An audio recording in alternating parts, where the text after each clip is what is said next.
CPI రాష్ట్ర కార్యక్రమం మన దళిత హక్కుల పోరాట సమితి రాష్ట్ర నాయకులు సంగల పేరయ్య గారు, ఈ సేవా కేంద్ర రాష్ట్ర ప్రధాన కార్యదర్శి ఎంప్లాయీస్ చేకూరే జగ్గేపేట నియోజకవర్గ పార్టీ కార్యదర్శి అంబోజు శివాజీ గారు, తూరు కృష్ణయ్య గారు, జిల్లా పార్టీ కార్యదర్శి సభ్యులు, స్మృతి చిహ్నాన్ని రాజధాని రైలు ఇచ్చేటువంటి గ్రామాల్లో కేటాయించారు. దాన్ని పూర్తిగా అందరం సమర్థిస్తున్నాం. దాని మీద అమరజీవి తెలుగువారికి ఒక రాష్ట్రం కోసం తన జీవితాన్ని పనంగా పెట్టి 58 రోజుల పాటు ఆపణ నిరాహార దీక్ష చేసి పొట్టలో నుంచి లోపల బ్యాక్టీరియా ఫామ్ అయిపోయి నోటి నుంచి పురుగులు సర్వదా తెలుగువారికి ఆచరణీయ ఆయన కొనియాడాల విగ్రహం, ఆయన యొక్క కాంస్య విగ్రహం ఏర్పాటుకి, స్మృతి చిహ్నాన్ని ఏర్పాటుకి ఎవరు కూడా వ్యతిరేకం కాదు, స్వాగతిస్తున్నాం. కానీ అదే సందర్భంలో ప్రజలు కోరుతున్నటువంటి అంశం 2 రాష్ట్రాలు జరుగుతుంది.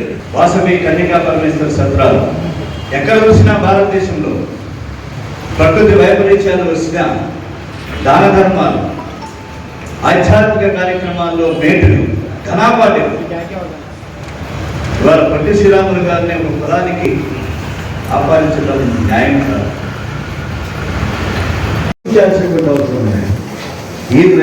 ఇవాళ నాగోలి వైశ్య ఇవాళ ఎంటైర్ ఉన్నటువంటి తెలుగు జాతికి ఆర్ఎస్ఎస్ అమరజీవి Potti Sriramulu, Mahatma Gandhi father of the nation.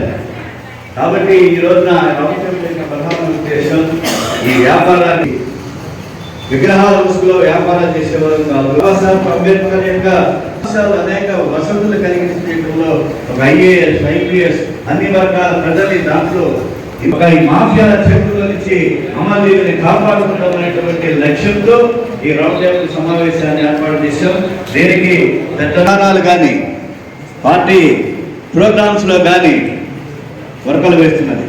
అలాగే మిత్రుడు, చిరకాల మిత్రులు, మాజీ శాసనసభ్యులు మల్లాది విష్ణు గారు, అప్పుడప్పుడు మిత్రుడు, అప్పుడప్పుడు శత్రువు, మాజీ మిత్రులు. అలాగే చెప్పా కదా మా అబ్బాయి నెహ్రూ గారికి మాకు ఉన్నటువంటి అనుబంధం, ఫ్యామిలీ అవినాష్.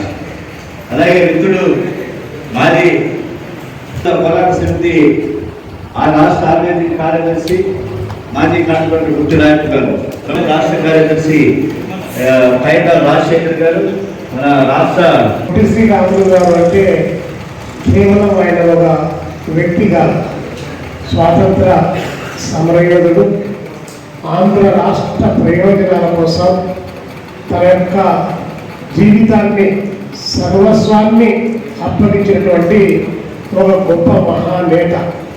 ఆయనను ఒక కులానికో ఒక వర్గానికో అంటగట్టడం అంటే అంతకంటే దారుణమైనటువంటి విషయం మరొకటి లేదు. ఆయన మన జాతి, తెలుగు జాతి నాయకుడుగా కమ్యూనిస్టు పార్టీ నాడు నేడు ఆయన సేవలను గుర్తించింది. ఇంకో మాట చెప్పాలంటే ఈరోజు కూడా మన నూజివీడులో ఉన్నటువంటి అమర్ భవన్లో కాబట్టి దాసరి నాగభూషణరావు గారు ఎవరైతే సిపిఐ రాష్ట్ర కార్యదర్శిగా పనిచేశారో, దాసరి నాగభూషణరావు గారు ఆనాడు పొట్టి శ్రీరాములు గారు హంగర్ స్ట్రైక్ చేసేటువంటి వస్తే వారి చేతుల మీదుగా ఆయన ఒక ప్రశంసా పత్రాన్ని ఏఎస్ఎఫ్ లీడర్గా అందుకున్నటువంటి చరిత్ర ఉన్నటువంటి. కాబట్టి పొట్టి శ్రీరాములు గారిని మనందరం కూడా ఓన్ చేసుకోవాల్సినటువంటి సమాజానికి చేసినటువంటి వక్తల డిమాండ్ను సానుకూలంగా తీసుకోమని చెప్పేసి ప్రభుత్వానికి విజ్ఞప్తి చేశాం. ఇక్కడ మల్లాది విష్ణు గారు ఉన్నారు కాబట్టి